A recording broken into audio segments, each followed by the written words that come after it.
Hello everyone, I am Shivangi and we are going to complete the last part of how do organisms reproduce. And first of all, we are going to complete the small topic which is cell.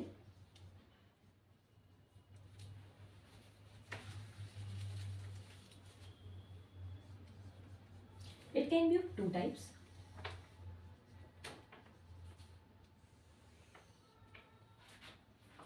Somatic cells and germ cells. Okay. So the word somatic means soma is denoted for body. So somatic cells means body cells. All the cells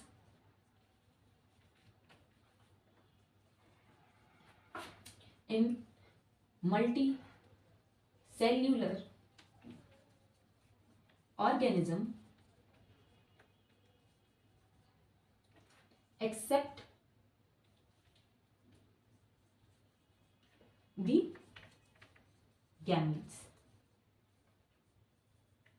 means sperm slash eggs means आपकी body में जितने sales हैं पूरी body में वो सारे somatic cells हैं। जो आपके गैमीट्स होते हैं ना, जैसे स्पर्म्स और एग, जो कि आगे हम पढ़ेंगे, उनको छोड़ करके बाकी सारे सेल्स सोमैटिक सेल्स होते हैं। Okay, and here germ word क्यों दिया गया है? क्योंकि वो सेल्स जो कि एक माइक्रोब की तरह लगते हैं, एक ऑर्गेनिज्म की तरह लगते हैं और जाकर के मीट करते हैं, इसे उसे नाम जर्म की तरह दिया गया है। So the cell which are gametes like sperm and egg. Okay, it is produced due to mitosis. Mitosis जानते हैं ना? जैसे एक सेल है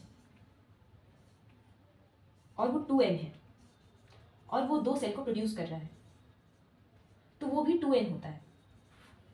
यहाँ 2n का क्या सेंस है? जैसे ये जो n है ना, n डिनोट करता है आपका क्रोमोसोम। इफ यहाँ पर सपोज कीजिए n का मतलब है 2 क्रोमोसोम्स। इफ यहाँ n का मतलब है 2 क्रोमोसोम्स, तो 2n का मतलब होगा 4 क्रोमोसोम्स। इट मीन्स इस सेल में 4 क्रोमोसोम्स हैं। और जब वो डिवाइड होता है तो दोनों सेल्स में वो 2 डिवाइड हो जाता है। मीन्स पहले वो 2 ही था, फिर वो रेप्लिकेट होकर के 4 क्रोमोसोम बना, और जब डिवीजन की बारी आई तो वो 2 क्रोमोसोम में डिवाइड हो गया।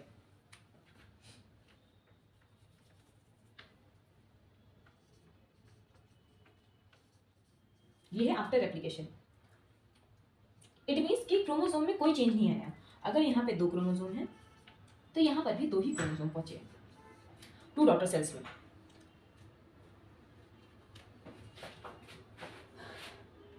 It means these cells are diploid. Diploid means double. So ये इस 2 को डिनोट कर रहा है। डिप्लॉयड मीन्स जो क्रोमोसोम है वो 2x है, जस्ट डबल है। It is produced due to meiosis means haploid. इस केस में क्या होता है? कोई एक सेल है, जब वो 4 पार्ट में डिवाइड होता है ना, हाँ इसमें 4 पार्ट में डिवाइड होता है।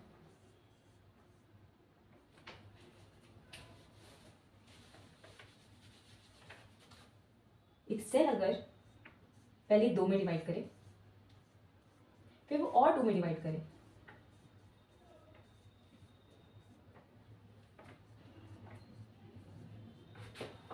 तब इसका जो क्रोमोसोम होता है वो होता है n। इधर होता है 2n, इधर भी होता है 2n। तो इस केस में क्या होता है? इफ यहाँ पर 8 क्रोमोसोम है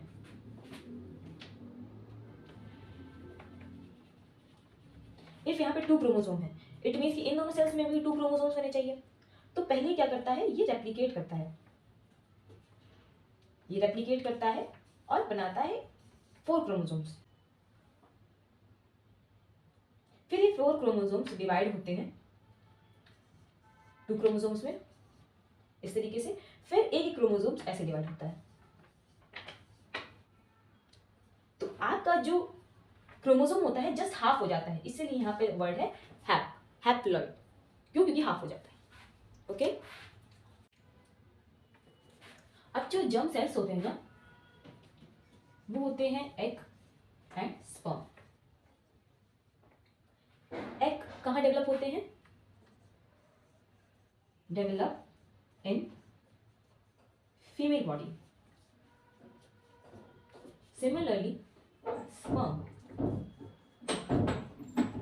develop in male body.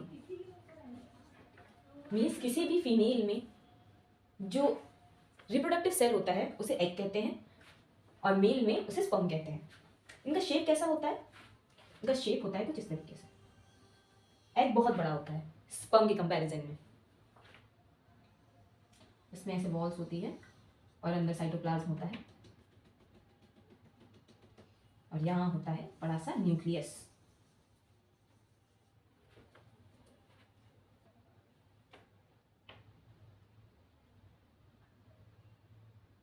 Wall नहीं कहेंगे, ये एक टाइप का मेम्ब्रेन होता है,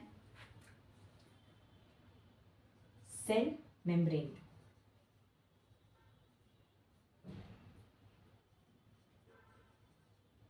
ये होता है आपका न्यूक्लियस और ये होता है आपका साइटोप्लाज्म। स्पर्म आपका कैसा होता है? इस तरीके से इसका हेड होता है, फिर इसका ये बॉडी होता है, फिर इसका टेल होता है।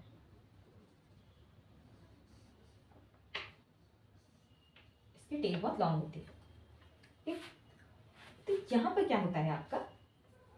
यहाँ होता है आपका main part which is your nucleus. Nucleus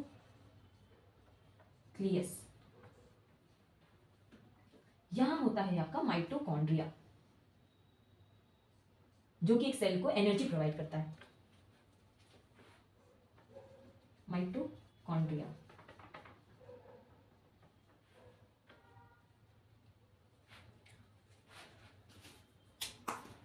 और यहां होता है आपका छोटा सा एक्रोसोम।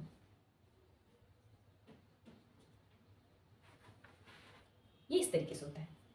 तो ये क्या हो गया आपका? ये पूरा यहां से पूरा यहां तक, ये आपका हो गया हेड। ये हो गया आपका पूरा इतना पार्ट, मीन्स ये पूरा आपका पार्ट, ये हो गया आपका बॉडी और ये हो गया आपका टेल। और ये जो होता है ना, ये होता है आपका नेक पार्ट इस तरीके से। तो आपके मेल में ऐसा स्पर्म होता है और ऐसा एग होता है फीमेल में। ओके, नाउ जब बॉडी ग्रो होती है ना, एक चाइल्ड से एक अडल्ट बनने का जो फेज होता है, उसमें बॉडी जब ग्रो करती रहती है तो बॉडी में बहुत सारे चेंजेस आते हैं। जैसे प्रोडक्शन ऑफ हेयर। चेंजेस क्या क्या होते हैं?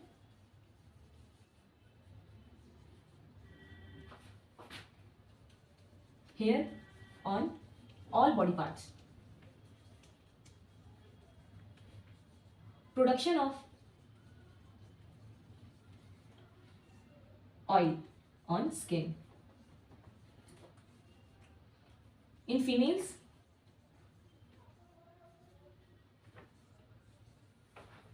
development of breast. Menstruation.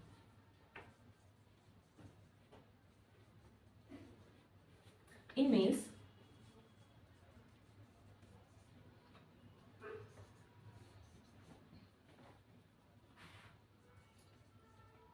breaking of voice.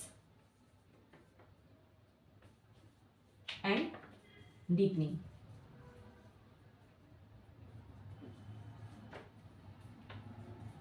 Production of facial hair.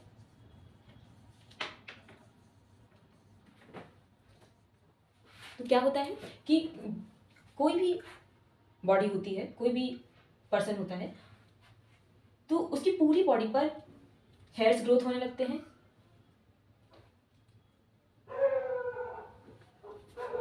Oil का प्रोडक्शन होता है, मतलब आपके जितने भी बॉडी पार्ट्स होते हैं ना, उसमें ऑयल का प्रोडक्शन बहुत ज़्यादा होता है। इसलिए आप नोटिस करेंगे कि जब आप एडोलसेंट की फेज में होते हो ना, जब आप अपनी क्लास 4th से 10th या 12th तक होते हो, तो आपके फेस पर बहुत ज़्यादा ऑयल का प्रोडक्शन होता है, तो बहुत सारे आपको पिंपल्स होते हैं। ठीक वैसे ही फीमेल्स में ब्रेस्ट का डेवलपमेंट होता है, मीन्स उनका जो चेस्ट होता है वो शेप में आने लगता है, वो ज़्यादा ब्रॉड होने लगता है। मेंस्ट्रुएशन, आप उसे जनरल लैंग्वेज में आप लोग उसे पीरियड्स बोलते होगे। जो ब्लीडिंग होती है फीमेल बॉडी से उसे मेंस्ट्रुएशन कहते हैं। तो वो स्टार्ट हो जाता है एट द एज ऑफ 12।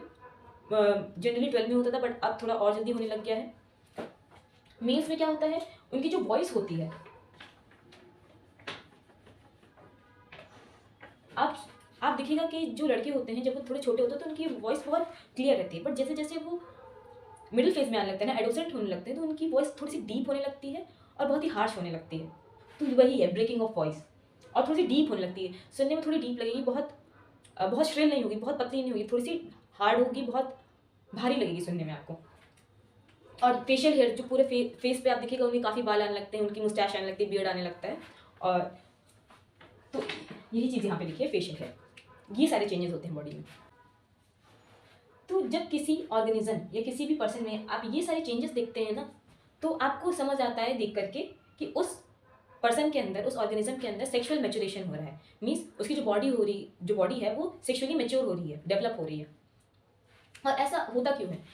जब किसी बॉडी को सेक्सुअल एक्ट के लिए प्रिपेयर किया जाता है तो उसका पूरा अच्छे से डेवलपमेंट होता है। क्यों? क्योंकि आपको एक ऐसा रिप्रोडक्टिव ऑर्गन बनाना है जो तभी डेवलप हो पाएगा जब पूरी बॉडी ग्रो करेगी। तो जब भी आप कभी ये सारे चेंजेस देखें तो आपको ये समझ आएगा कि उस इंसान के अंदर या उस पर्सन के अंदर या ऑर्गेनिज्म के अंदर सेक्सुअल मैच्योरेशन हो रही है। अब नेक्स्ट है हमारा सेक्सुअल रिप्रोडक्शन। सेक्सुअल रिप्रोडक्शन हमने प्लांट रिप्रोडक्शन में देखा था। इसमें क्या होता है, 2 different body / organism / parent are required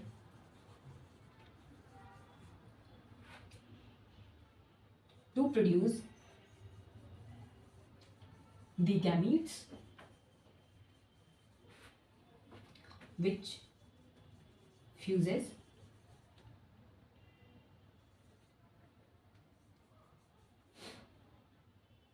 and fertilization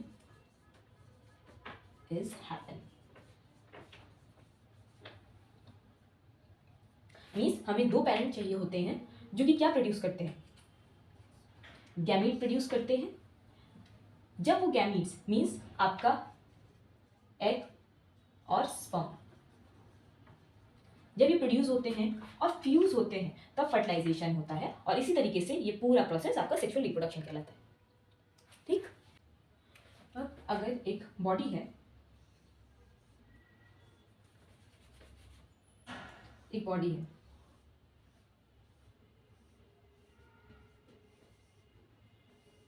okay, तो इसमें क्या होता है कि आपका जो जनरल बॉडी ग्रोथ होता है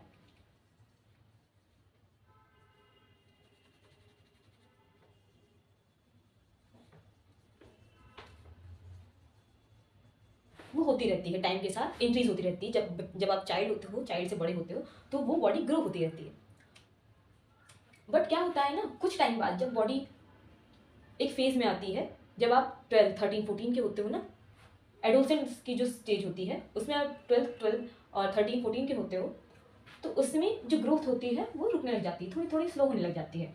उस टाइम क्या होता है, जो आपका रिप्रोडक्टिव पार्ट है वो ग्रो होना शुरू होता है।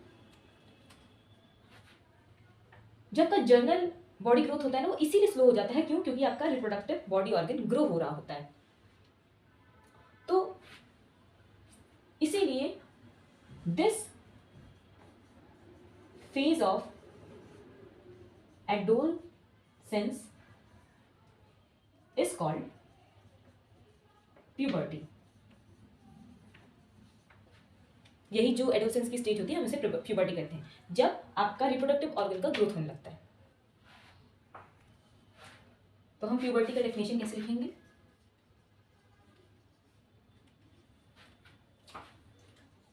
It is the phase of adolescence where the growth of the general body growth is slow down and growth of reproductive organ take place। ये आपकी डेफिनेशन हो गई। हमने सेक्सुअल रिप्रोडक्शन इन प्लांट्स में पढ़ा था कि प्लांट में जो रिप्रोडक्शन होता है वो ऐसे ही नहीं हो जाता, उसके लिए स्पेशल स्ट्रक्चर्स रहते हैं। जैसे प्लांट में फ्लावर होता है, उसमें गाइनोशियम होता है, एंडोशियम होता है, जिसमें प्रॉपर रिप्रोडक्टिव पार्ट्स डेवलप होते हैं, वो फर्टिलाइज करते हैं, फ्यूज होते हैं और फर्टिलाइजेशन परफॉर्म करते हैं। उसके बाद जाइगोट बनता है, एम्ब्रियो बनता है। तो ऐसे सेक्सुअल रिप्रोडक्शन होता है। सेम ह्यूमंस में भी सेक्सुअल रिप्रोडक्शन होता है, और सेक्सुअल रिप्रोडक्शन होने के लिए प्रॉपर बॉडी ऑर्गन्स होने चाहिए जहाँ पे सेक्सुअल रिप्रोडक्शन हो पाए, जैसे प्लांट्स में होता था। तो अब हम जो पढ़ेंगे वो होगा आपका मेल रिप्रोडक्टिव ऑर्गन्स।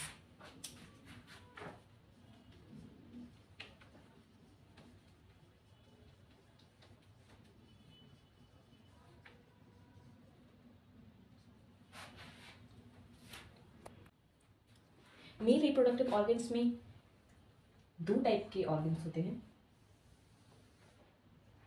सबसे पहला जो करते हैं production of gamete and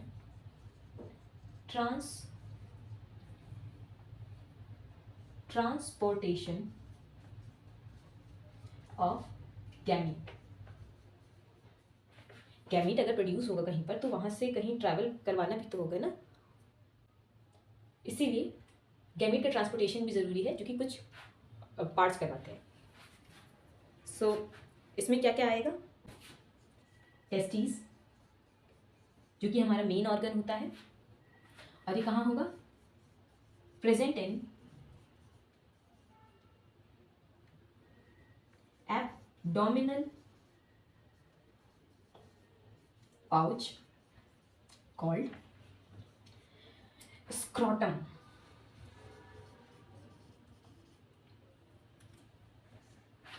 abdominal क्या होता है आपका? कि कोई भी ऐसे ह्यूमन है तो ये पार्ट जो होता है पूरा इतना, ये पार्ट आपका एब्डोमेन कहलाता है। तो यहाँ पर ही एक पाउच टाइप का प्रेजेंट होता है, उसके अंदर आपका टेस्टी जैसे प्रेजेंट होता है, इसीलिए यहाँ पे एब्डोमिनल पाउच का वर्ड यूज किया गया है। इसके फंक्शन क्या क्या होते हैं टेस्टिस के? First is gamete production,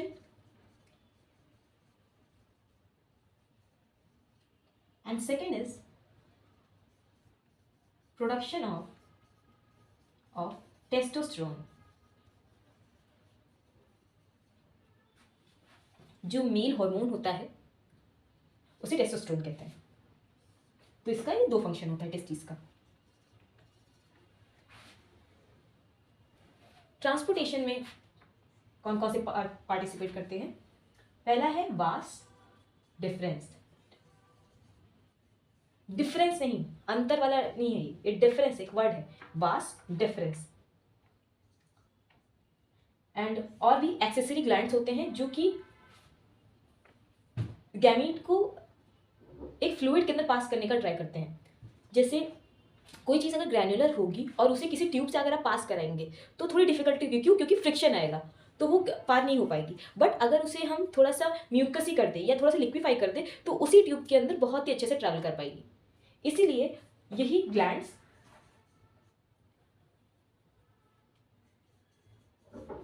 fluidity provide करते हैं, जैसे कि प्रोस्ट्रेट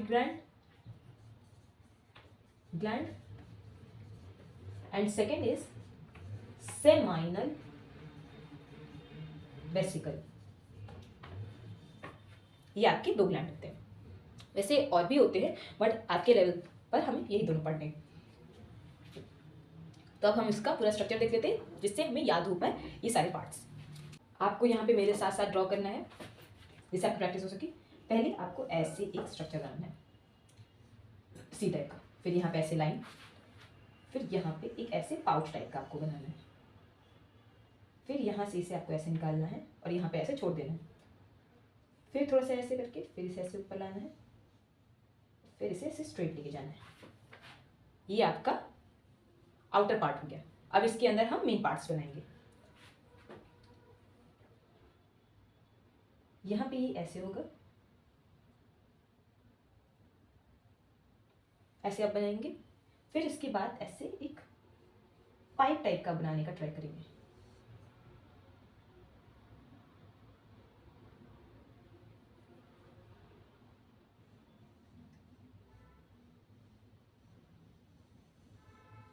ये आप ऐसे लाएंगे, फिर इसी पाइप को आप यहाँ पे ऐसे रोटेट करेंगे और इसे आप यहाँ लाएंगे, इस तरीके से आप एंड करेंगे।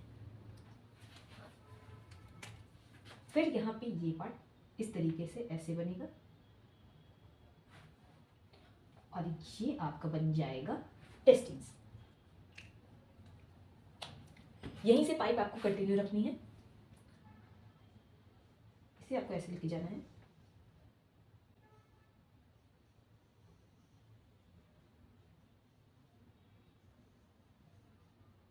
फिर यहाँ पे आपको क्या करना है,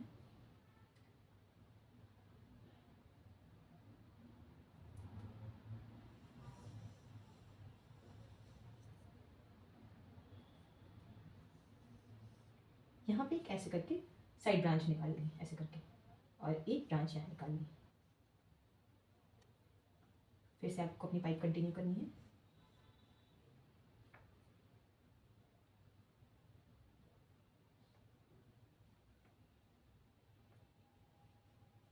इसे ऐसे लाना, ये हुआ। यहाँ पर आपकी एक ब्रांच जाएगी कि ऐसे से करके खुल जाएगी। तो ये होगा आपका ब्लैडर और यहाँ से एंटैंगल्ड होकर एक पाइप आएगी जो कि इसमें एंटर करेगी ऐसे करके। ये आपकी किडनी से आ रही है ये पाइप, तो ये आपका ब्लैडर में आपका यूरिन इकट्ठा करेगी। यहाँ पे आपके हो गए ग्लैंड्स और यहाँ पीछे भी एक ऐसी ग्लैंड होता है। तो ये आपका पूरा सिस्टम बन गया।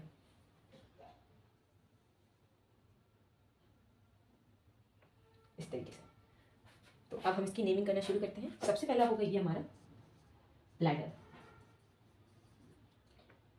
ये है आपका यूरेटर, पर ये आपका रिप्रोडक्टिव पार्ट में पार्टिसिपेट नहीं करता।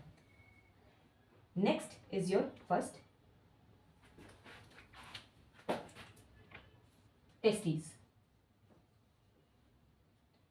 And this is your vas deferens. वैसे ये पूरा पार्ट ही होता है बट हम एनसीईआरटी के अकॉर्डिंग डायग्राम बना रहे हैं तो हम इससे वास डिफरेंस लिखेंगे, क्योंकि अगर आपके लिए लेबलिंग करने के लिए आती है तो ऐसे ही आएगी। Now this is your penis, this is your urethra,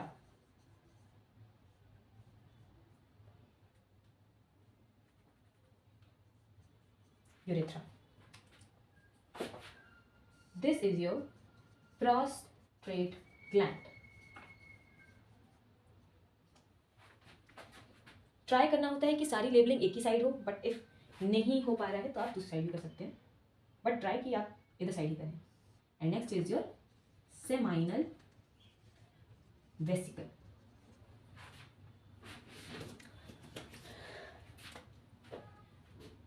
तो हमारा पहला पार्ट क्या होगा, टेस्टिस, वास्ट डिफरेंस,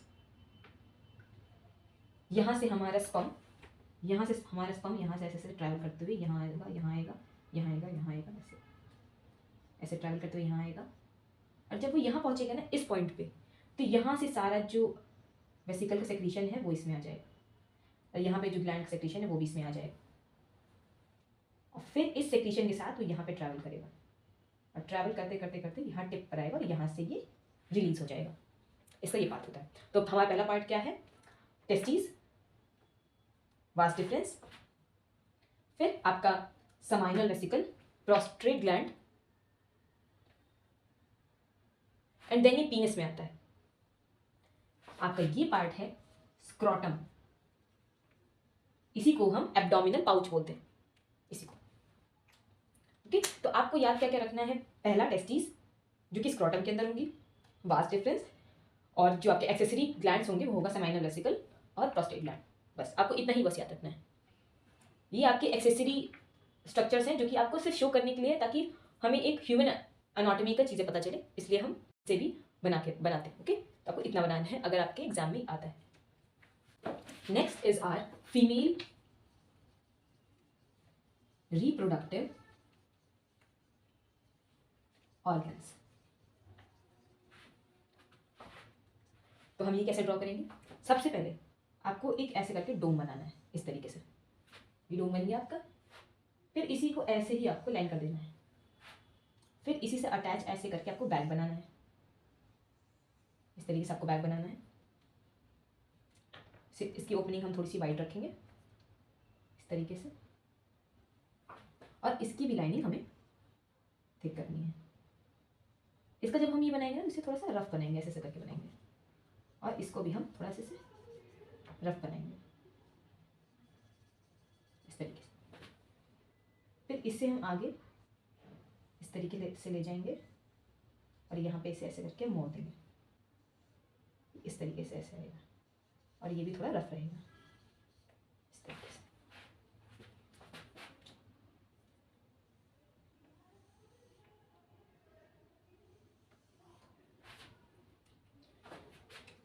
इस ट्यूब को हम ऐसे करके ऐसे मोड़ेंगे, सेम इस साइड भी ऐसे ही मोड़ेंगे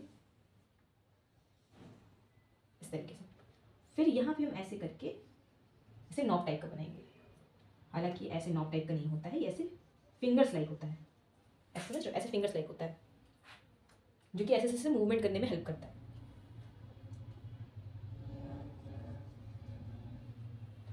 इस तरीके से। फिर यहाँ पर होता है आपका ऐसे सर्कुलर या ओवल शेप में आपका होता है ओवरी,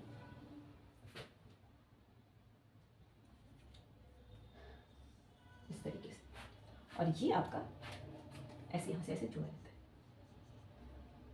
इसकी वॉल से ऐसे जुड़ा रहता है इस तरीके से।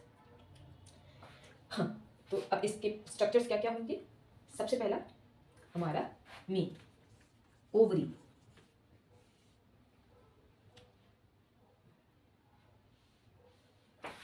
Next is your fallopian tube, fallopian tube, इसे और हम क्या कह सकते हैं, ओवी डक्ट।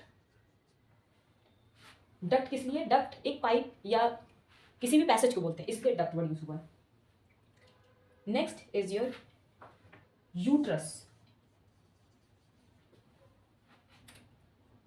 दिस इज योर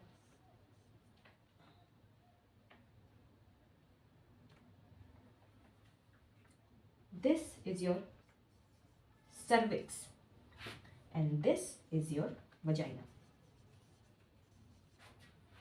ये आपके सारे पार्ट्स होते हैं। तो ओवरी का वर्क क्या होता है, सबसे पहले ये प्राइमरी रिप्रोडक्टिव ऑर्गन है, और इसका फंक्शन क्या क्या है, सबसे पहले टू प्रोड्यूस गैमीट, जिसे हम कहते हैं एग या ओवम। सेकेंड इसका फंक्शन है प्रोड्यूस हार्मोन। कौन कौन से हार्मोन ये प्रोड्यूस करता है? 2, एस्ट्रोजन एंड दूसरा प्रोजेस्ट्रॉन। ये 2 हार्मोन प्रोड्यूस करता है। यूट्रस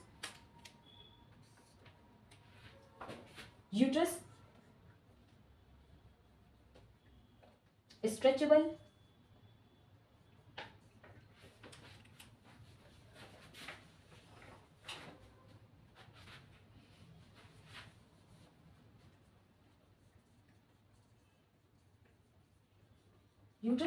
बैग लाइक स्ट्रक्चर होता है,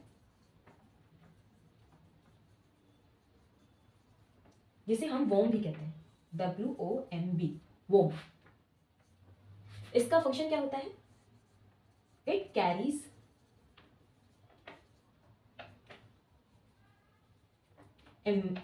zygote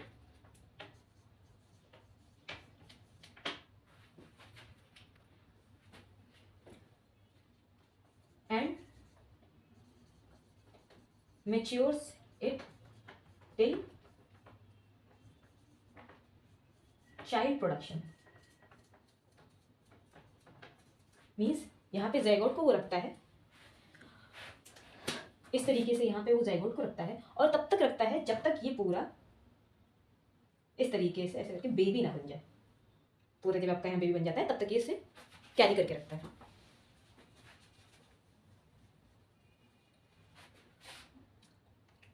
फैलोपियन ट्यूब का क्या फंक्शन होता है? इट ट्रांसपोर्ट और ट्रांसफर द गैमेट।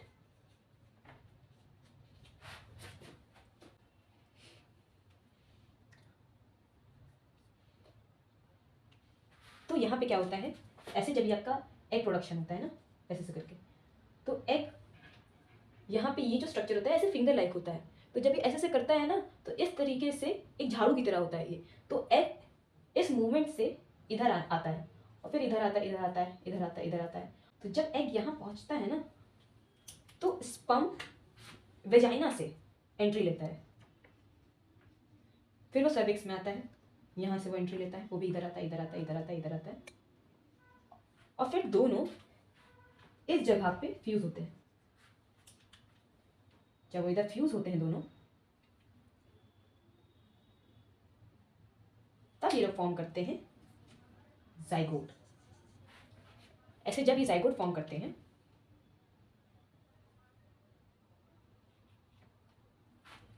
तब ये जाइगोट ट्रैवल करके इधर आता है और फिर यहाँ पे ये इम्प्लांट हो जाता है। ऐसे करके दोनों के बीच ऐसे कनेक्शन बन जाता है। ये है इस तरीके से दोनों के बीच में ऐसे कनेक्शन बन जाता है। तो इससे क्या होता है, न्यूट्रिशन पास होता रहता है।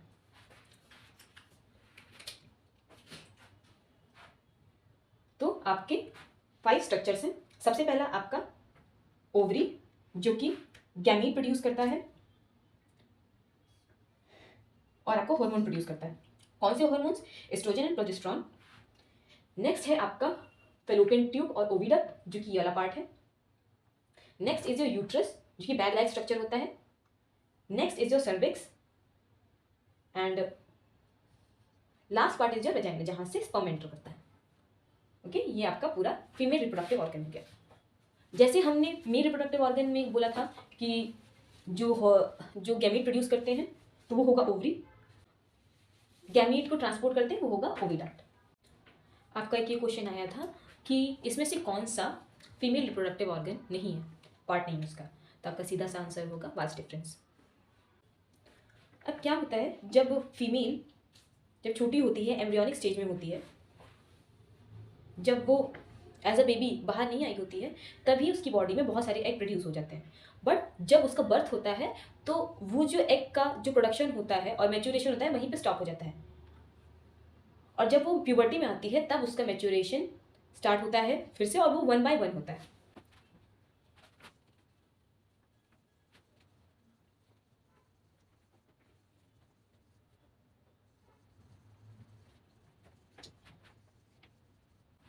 तो क्या होता है, 1 बाय 1 एवरी मंथ जो आपका एग होता है वो मैच्योर होता है।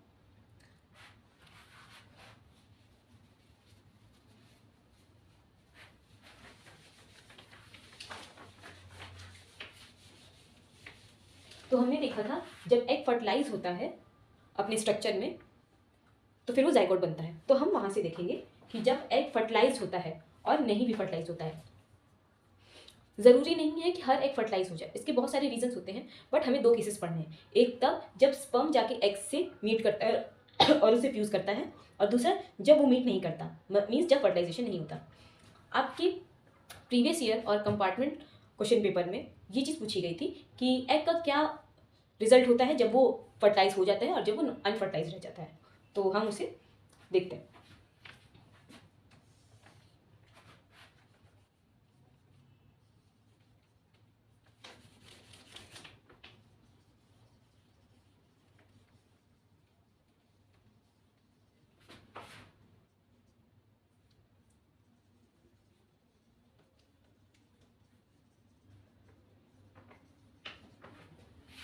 जब फर्टिलाइजेशन होता है तो इसमें क्या होता है, ओवम और आपका जो एग रहता है प्लस आपका स्पर्म होता है, ये जब फ्यूज करता है, फर्टिलाइज होता है, फर्टिलाइजेशन होता है, तो आपका बनता है जाइगोट। जाइगोट क्या करता है, जो यूट्रस की जो वॉल होती है ना, यूट्रस की जो ऐसे करके वॉल होती है, यहाँ पर जाकर वो इम्प्लांट हो जाता है। इम्प्लांट मतलब वहाँ पे बसना, वहाँ पर ठहर जाता है, वहाँ पे रुक जाता है, एक तरीके से एम्बेड हो जाता है वहाँ पे।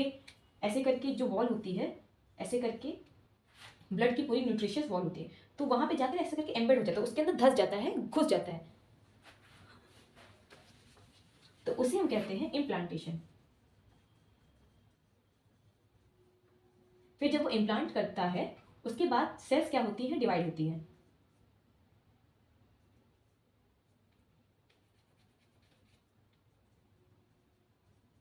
डिवीजन होता है, फिर आपका बनता है एम्ब्रियो। उसके कुछ महीनों बाद फिर बनता है आपका होल चाइल्ड। तो आपका ये पूरा प्रोसेस होता है जब आपका एग फर्टिलाइज होता है। जब आपका एग अनफर्टिलाइज रह जाता है तब क्या होता है, ओवम प्लस स्पर्म। इसे हम प्लस नहीं कह सकते, एंड लिख सकते हैं।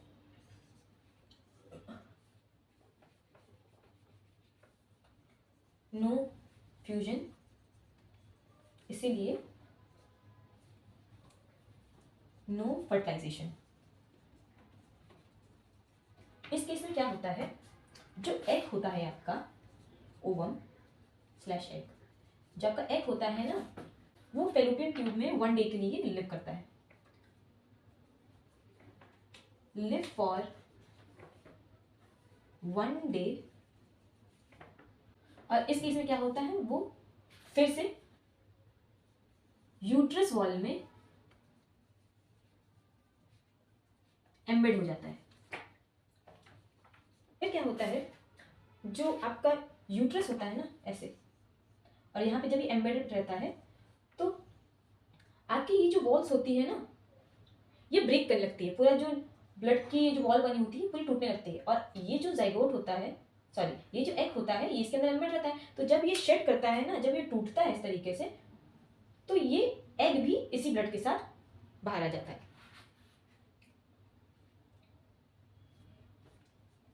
Lining breaks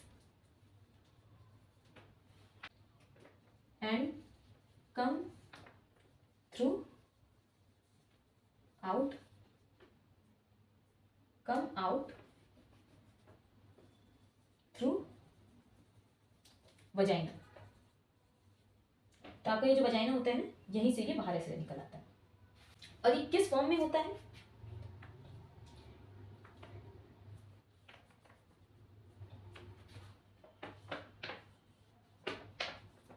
in the form of blood and mucus। आपका ब्लड और ये म्यूकस के फॉर्म में ये पूरी लाइनिंग ऐसे बाहर आ जाती है। और ये साइकिल कब कब होती है? ये हर मंथ होती है। Cycle take place every month and stays for 2 to 8 days। अगर बॉडी जो फीमेल है अगर हेल्दी है तो 8 डेज के लिए ये आपका शेडिंग होता है इस लाइनिंग का। ये जो लाइनिंग है आपका शेडिंग 8 डेज तक होता है। और अगर बॉडी वीक है तो ये मोस्टली 1 to 2 to 3 डेज तक ही रहती है। और अगर नॉर्मल पर्सन है तो 2 to 8 डेज के अंदर उसका साइकिल कंप्लीट हो जाता है। इसी को ही हम मेंस्ट्रुएशन कहते हैं। ये जो आपका लाइनिंग ये टूट रहा है ना, इसी को हम कहते हैं मेंस्ट्रुएशन। और कॉमन लैंग्वेज में हम इसे पीरियड्स भी कहते हैं। ओके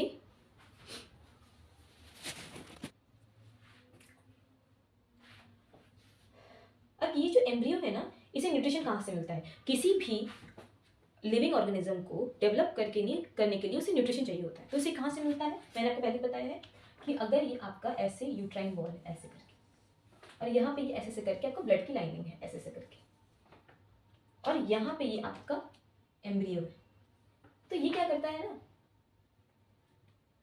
ऐसे करके इसकी ऐसे विलाई ऐसे निकलती है ऐसे करके इस तरीके से, और यहाँ पे ये ऐसे करके विलाई होती है आपकी ब्लड लाइनिंग्स की।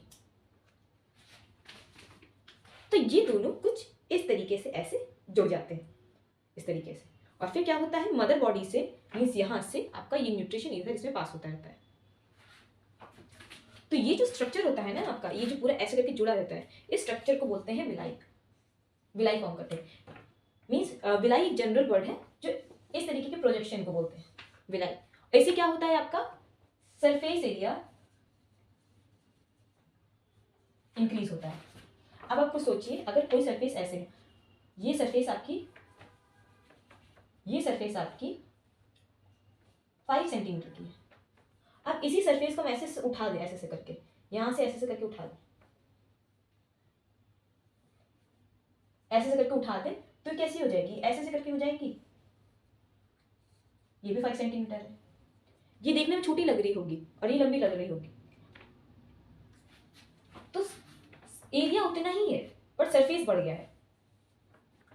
तो अगर आप सोचिए अगर आपको इतना ही लेंथ आपको इधर भी रखनी है तो आपको यहां तक इसे बढ़ाना पड़ेगा, तो आपको ऐसे विलाई बढ़ानी पड़ेगी। तो इससे क्या हुआ? आपका सरफेस एरिया बढ़ गया। जो न्यूट्रिशन सिर्फ यहाँ ऐसे करके ऐसे करके लगना था, अब वो पूरे में ऐसे करके पूरे में ऐसे करके लगेगा, पूरे में अंदर तक लगेगा। तो इस तरीके से आपका सरफेस एरिया बढ़ जाता है। और जब ये पूरा एस्टैब्लिश्ड स्ट्रक्चर बनता है ना पूरा ये बड़ा सा, तो ये एक डिस्क लाइक स्ट्रक्चर फॉर्म करता है जिसे कहते हैं प्लेसेंटा। जो ये क्या प्रोवाइड करता है? It provide nutrition. ये न्यूट्रिशन प्रोवाइड करता है जैसे कि कौन कौन से? पहला है आपका ग्लूकोज, दूसरा है ऑक्सीजन। ये कैंसर में मेंशन है तो आपको इन दोनों को याद रखना है। और ये पहुंचाता कैसे है? इस पूरी लाइनिंग में ऐसे से करके आपकी ब्लड वेसल्स होती है ऐसे से करके, जो कि यहाँ पे आपको ब्लड प्रोवाइड कराती है। तो इसी से इसको ऐसे न्यूट्रिशन मिलता है। तो यहाँ पे ये प्लेसेंटा बन जाता है। और इसी जो प्लेसेंटा है इसी के थ्रू जब जो चाइल्ड होता है एम्ब्रियो होता है आपका, वो जब वेस्ट जनरेट करता है जैसे यूरिन एंड स्टूल और फिकस, तो इसी प्लेसेंटा के थ्रू ये पास होता है। तो प्लेसेंटा का वर्क क्या हो गया?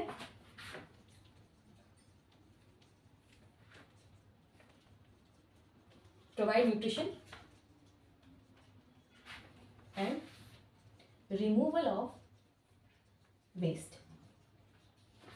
जी हो गया। अब ये जो प्रेगनेंसी होती है, अगर किसी बॉडी में प्रेगनेंसी अगर हो जाए तो ये बॉडी पे क्या असर होता है? प्रेगनेंसी की बहुत डिमांड्स होती हैं। पहला आपका होता है बॉडी से, और दूसरा माइंड से, बॉडी से कि आपकी बॉडी इतनी प्रिपेयर है कि नहीं कि वो एक चाइल्ड को बियर कर पाएगी अपने अंदर। दूसरा माइंड से कि आप पूरी तरीके से एबल हैं कि आप उस रिस्पॉन्सिबिलिटी को उठा सकें। तो और अगर दोनों ही तरीके से अगर आप रेडी नहीं होते हो ना, तो ये एडवर्सली अफेक्ट करती है एक इंडिविजुअल को। तो अगर आप रेडी नहीं हो प्रेगनेंसी के लिए, तो आप क्या कर सकते हो, आप इसे अवॉइड करने क्या कर सकते हो? To avoid pregnancy, there are methods which is called as contraceptive method। वो कौन कौन से हो सकते हैं? सबसे पहला होता है आपका कॉन्डम्स। कॉन्डम्स क्या होता है? ये प्रोवाइड करता है मैकेनिकल बैरियर, मीन्स ये एक इलास्टिक और polythene type, not a polythene but एक इलास्टिक स्ट्रक्चर होता है जो कि फिजिकली एक एग को एक स्पर्म से मिलने से रोकता है। तो यहाँ पे ये ऐसे करके बैरियर प्रोवाइड करता है। यहाँ पे एग होता है, यहाँ पे स्पर्म होता है, अगर इसके बीच में अगर आप कॉन्डम यूज करते हैं तो आपका मैकेनिकल बैरियर की तरह ये वर्क करता है और दोनों को मीट नहीं होने देता। ये किस तरीके से होता है? अगर ये आपका इस टाइप से पीनस है या आपका ये वजाइना है पूरे इस तरीके से, ठीक, तो इस पे अगर आप पूरा कॉन्डम का कवरिंग करेंगे इस तरीके से या इस तरीके से, तो इससे जो स्पर्म आएगा और इसमें जो यहाँ पे इसमें जो यहाँ पर एग है, ये दोनों ही मीट नहीं हो पाएंगे, ये नहीं हो पाए। तो ये इस तरीके से मैकेनिकल बैरियर होता है।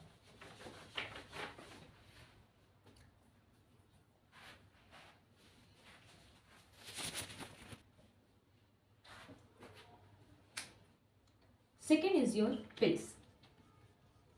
पिल्स क्या होता है? ये केमिकल मेथड होता है जिसमें क्या होता है, आपकी बॉडी में जो हॉर्मोन्स बन रहे होते हैं जैसे FSH और LSH, इसको ये अल्टर करता है और गैमीट के प्रोडक्शन को और मैच्योरेशन को रोकता है, मेनली फीमेल्स के अंदर। तो ये क्या करता है, हार्मोनल जो चेंज होता है उसको प्रमोट करता है। तो ये केमिकल मेथड होता है और इसे कब लिया जाता है? जब प्रेगनेंसी हो गई होती है और इसे 24 to 72 आवर्स के अंदर लिया जाता है। तो ये अच्छे से वर्क करती है। इसका डिसएडवांटेज क्या है?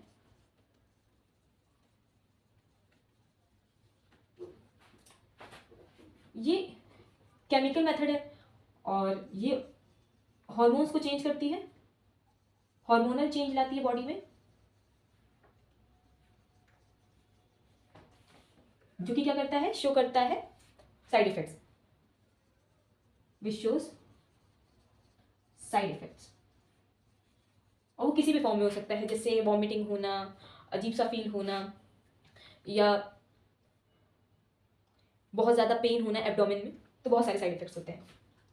थर्ड इज योर लूप्स और कॉपर टी। अब ये क्या होते हैं? कॉपर टी क्या होता है ना, इस तरीके से ऐसे करके इस तरीके से होता है और ये कॉपर का बना होता है। तो इससे क्या हेल्प मिलती है? जो स्पर्म्स होते हैं ना, वो कॉपर आयंस को टॉलरेट नहीं कर पाते और जैसे ही कॉपर आयन स्पर्म से मीट करते हैं तो वो उसे मार देते हैं, डेड कर देते हैं। तो इसलिए कॉपर टी इस तरीके से इफेक्टिव होता है। और टी इसका नाम इसीलिए क्योंकि ये टी शेप का दिखता है।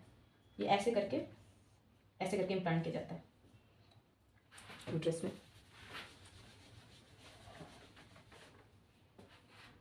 तो ये इसका डिसएडवांटेज क्या होता है?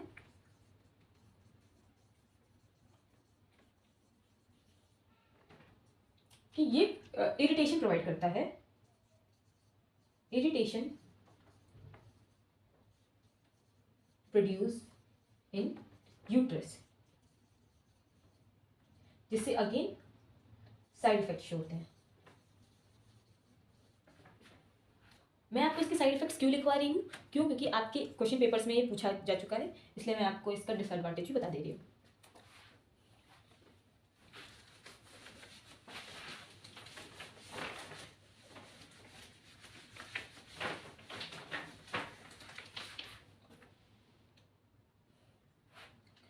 Fourth is your surgical methods.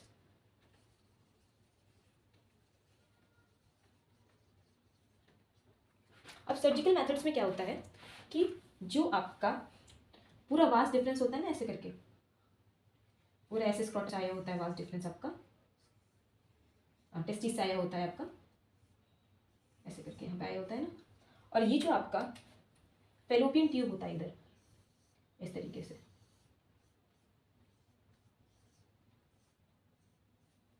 तो इसमें क्या किया जाता है ना कि इस पार्ट को यहाँ पे ऐसे कट कर दिया जाता है, इस पार्ट को यहाँ कट किया जाता है और इस पार्ट को यहाँ कट किया जाता है।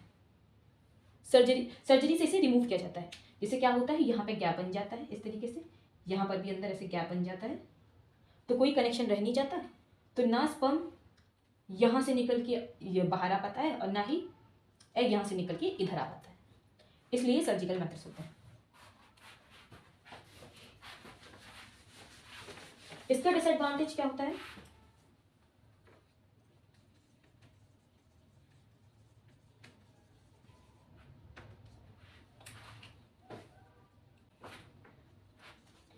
इट इज नॉन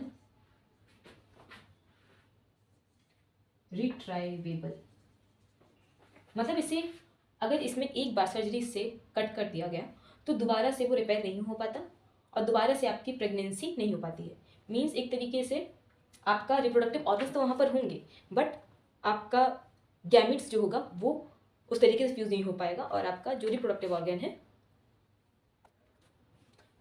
वो इफेक्टिव नहीं रह जाएगा।